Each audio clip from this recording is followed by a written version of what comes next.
Hi, third graders. Have you ever wondered where your favorite author got the idea for a book? Today, we're going to try to understand that sometimes authors get writing ideas from their own life experiences. Let's take a look at some of these photographs. The photograph on the left is of, who do you think? Yes, Patricia Polacco when she was a little girl. The middle photograph is her on her family farm, and the photograph on the right, do you know what it is? Yes, it's the actual meteorite that fell on her family's farm. So there are lots of different places that we can look if we want to find out where an author got an idea for a book. Inside the book, we can look at the dedication page, the author's note, and the back cover. We can also look online for information. Let's take a look at the dedication page from Thank You, Mr. Fokker. To George Felker, the real Mr. Fokker, you will forever be my hero. So this is making me wonder, why is Mr. Felker Patricia Polacco's hero, and who is he? I'm going to take a look at the author's note to help me. In the author's note, I see that it says this time she tells an autobiographical tale, the story she knows best, and one she has shared with audiences of teachers all over the country. It is the story of how she learned to read, and it is the tale of her hero, a teacher who in real life unlocked the door and pulled her into the light. So this gives me more information. I know that autobiographical means it happened to that person. She's telling about her own life. I'm still a little fuzzy, though, on who Mr. Felker is. So I'm going to keep looking for more information. I'm going to look on the back cover. Uh-oh. All I get on the back cover is an illustration of some books on a rug.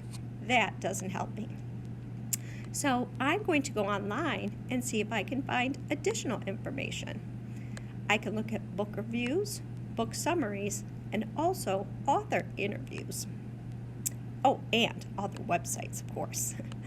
Online, I found a book review at Publishers Weekly. Now, this book review gave me a lot of information about the actual story. The one piece of information that kind of helped me was it said Polacco's tale is all about the more heartfelt because of its personal nature. So that tells me that it happened to her or to someone she knows. Then I went to a book summary, and I went to scholastic.com and looked at the book summary.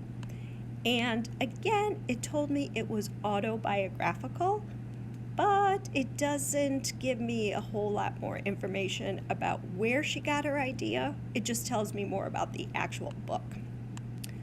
So then I was fortunate enough to find an author interview.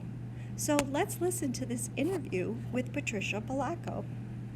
And I remember one day he asked me to stay after. To wash blackboards. Now this wasn't a punishment. This was a pleasure because we all adored him.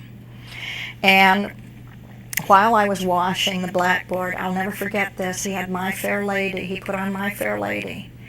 And he asked me to make numbers and letters with this wet sponge. And I did. And I think that is where the code showed up. That's when he realized I couldn't do it. And that I wasn't translating and reading, that something was wrong. And I remember he came up to me, his hand went right in the center of his back, and as I'm telling you this, I swear to God I can still feel the warmth of his hands.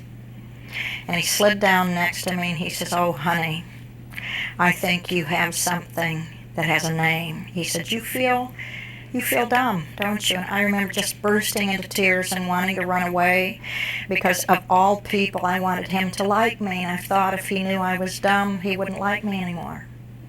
And instead, he opened the world up. He paid out of his own pocket for a specialist to work with me. And this was before we had reading specialists like we do now.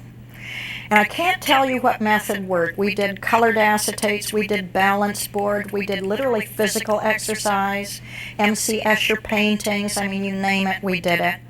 But I will never forget the day that I could look at something on a piece of paper or in a book, get a mental image, and something would come out of my mouth that was the same thing.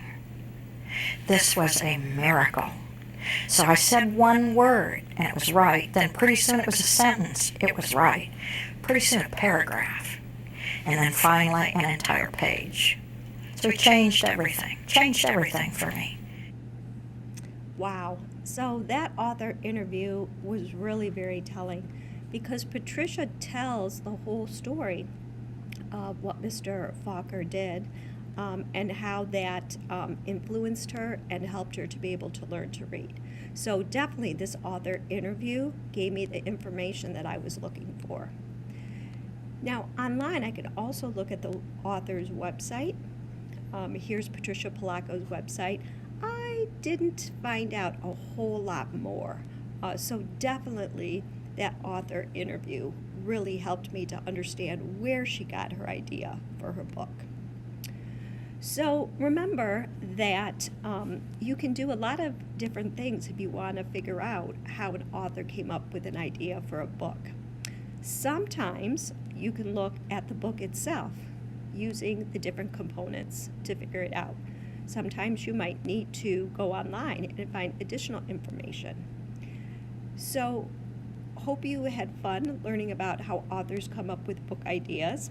And can't wait to see what book ideas you come up with next.